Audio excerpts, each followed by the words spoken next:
Alright, friends. Before we begin, I want one thing from you. Once you finish reading this story to the end, write in the comments what you think. Was it really like that? Or is it just a theory? Your opinion is important to me.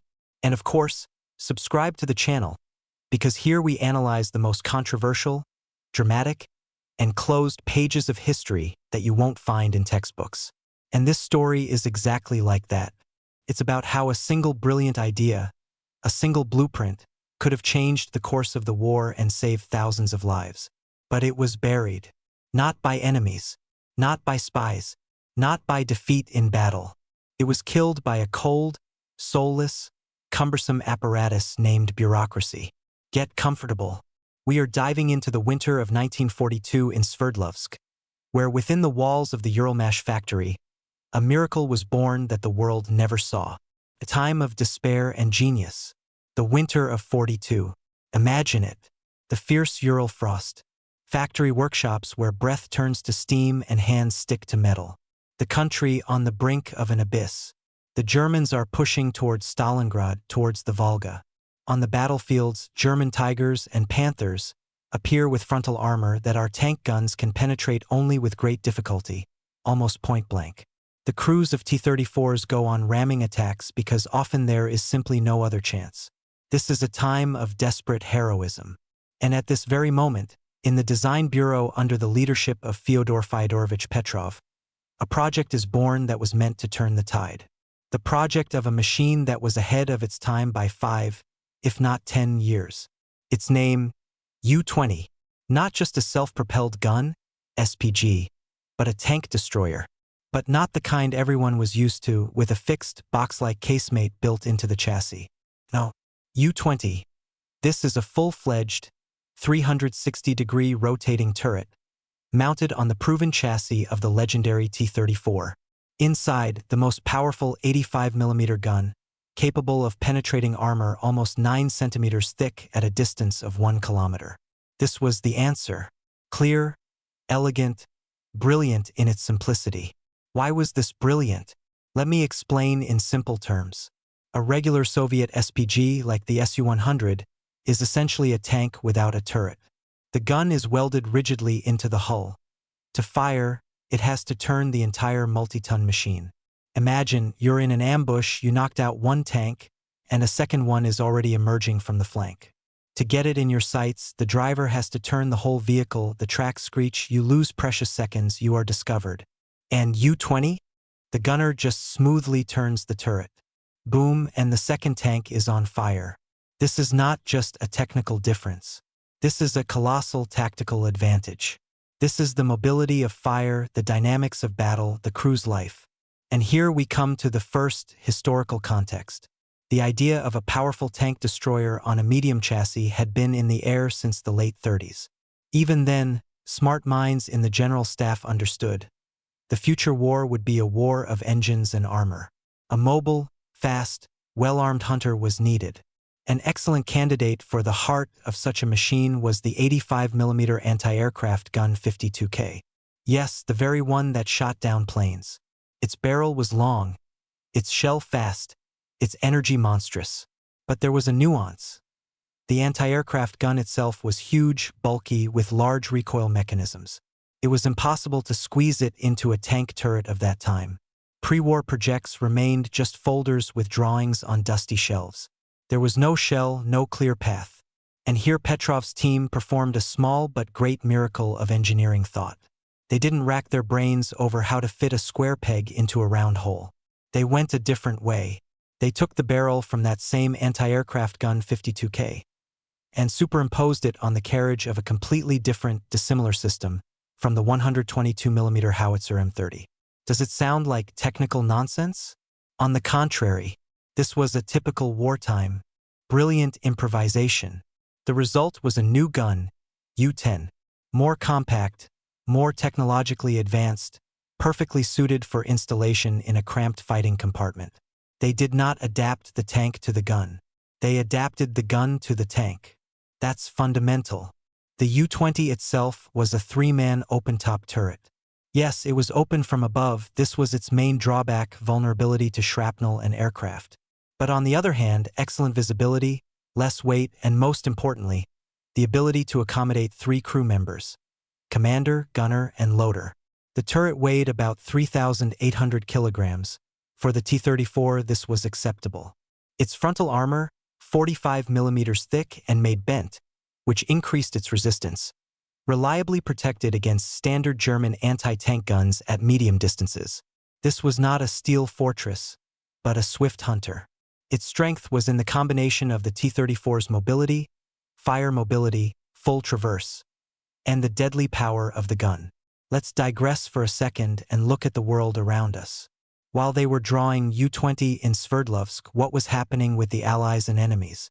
Germany, the Germans had the concept of a tank destroyer, but a different one. These were machines like the Jagdpanther or Ferdinand, often on heavy chassis with the most powerful guns, but with the same fixed casemate. The German school believed that a tank destroyer was an ambush predator. Fired from cover, retreated. It didn't need a turret. It was complex and heavy. Their logic had a right to exist, but deprived the vehicles of flexibility in the offense. USA, and now a surprise.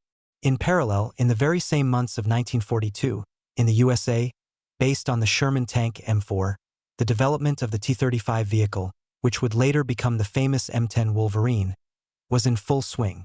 Guess what it was? A medium tank, on which they placed a rotating open turret with a powerful 76mm anti-aircraft gun. Almost a full conceptual analog of the U-20. The Americans came to the same conclusions as the Sverdlovsk engineers. Fire mobility is life. Great Britain. The British had their own path. They struggled, trying to fit their super-powerful 17-pounder gun into various chassis, which gave birth to rather clumsy but formidable machines like the Archer or Challenger. So, the Soviet designers didn't just invent the wheel. They created it simultaneously with others, but under the conditions of a terrible war, under constant bombing, deep in the rear in the Urals. And their will was no worse, and in some ways even better. The enemy in the rear. Battle with a ghost. So, the project is ready. The drawings shine with fresh lines. The calculations add up. The enthusiasm of the designers is off the charts. They feel they have created something special, something that can help the motherland. Documents and a mock-up are sent for the highest approval to the Artillery Committee of the Main Artillery Directorate of the Red Army GUKA. This is the very moment when the fate of a technical idea passes from the hands of engineers into the hands of officials. And here the most dramatic, most inexplicable, and most instructive act of our story begins. Initially, the customer, that is, the Artillery Committee itself, formulated the requirements. A self-propelled gun with a powerful gun on the T-34 chassis was needed, and preferably with full traverse. The Uralmash team, like diligent students, completed the task. Moreover, they prepared not one, but 2 options to choose from: the very U-20 with the compact U-10 gun and the alternative U-22, where they tried to squeeze the almost unmodified anti-aircraft gun 52K into the turret, which gave the turret a huge 2-meter-long rear bustle. And what happens in the Moscow offices? What we now call a spherical bureaucratic runaround in a vacuum begins. The artillery officials, having received the ready-made projects, suddenly begin to tear them to shreds, especially the first, most promising option.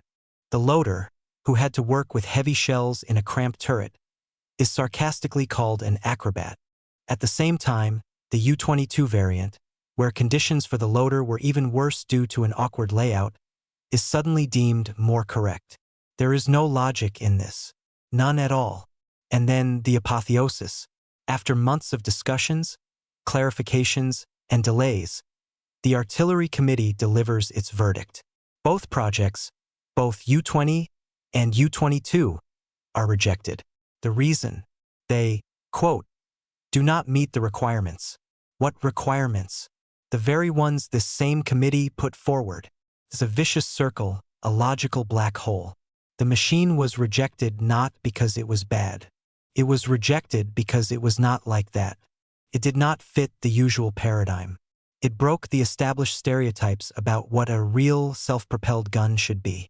The artillery official thought in terms of guns and carriages. For him, a self-propelled gun was first and foremost, a gun on tracks. And here the tank-building engineers brought something borderline, almost a tank but not a tank, a gun in a turret but not in a tank turret. This caused a glitch in pattern thinking. It was easier to wave it off, reject it, and return to the tried and true, albeit imperfect, path. And that path was the casemate scheme, the very same Su-100 that everyone knows. Powerful, formidable, but tactically limited.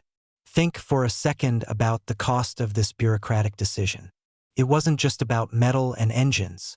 It was about the lives of crews at the front, who for several more years, until the appearance of post-war vehicles, would be deprived of the advantage of quick, full traverse.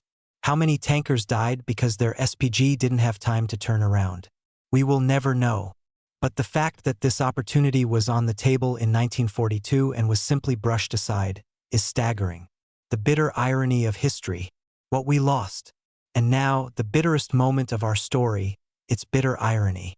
While U-20 was gathering dust in the archives, in the USA its conceptual twin brother, the M10 Wolverine, went into large-scale production. Nearly 7,000 of these vehicles were produced. They fought in Europe, in Africa, and were supplied under Lend-Lease. And you know what? In the autumn of 1943, the M10 underwent comprehensive testing already in the USSR. And its assessment by our other military, from the Main Armored Directorate, GBTU, was completely different from the assessment by the artillery officials a year earlier. The tankers rated it highly. They saw in it exactly what the Euromash engineers had intended: a mobile, convenient platform with excellent visibility and rapid fire transfer. Imagine this scene. Soviet officers study the American machine, which is essentially the embodied dream of their own engineer colleagues from the Urals. They praise it, and somewhere in a safe lies a folder stamped "Rejected," inside which is almost the same thing, but possibly even better adapted to our conditions, our chassis, our production. This is a moment of supreme injustice and missed opportunities. And what about U-20? It didn't just lose. It lost a war. But not the great patriotic war. It lost another quiet, invisible, but no less terrible war. The war against inertia, against departmental barriers, against the unwillingness to take responsibility for a non-standard decision. It was a war of progressive engineering thought against the bureaucratic machine. And the machine won. Summing up this long and, I'm sure, emotional story for you, I want to say this. U-20 is not just a forgotten project. It is a monument to the genius of our engineers, who in the most difficult times thought decades ahead. And at the same time, it is a tombstone on the grave of millions of rubles, thousands of tons of metal, and, most terribly, possibly thousands of human lives that could have been saved if this machine had gone into series. It was ahead of its time.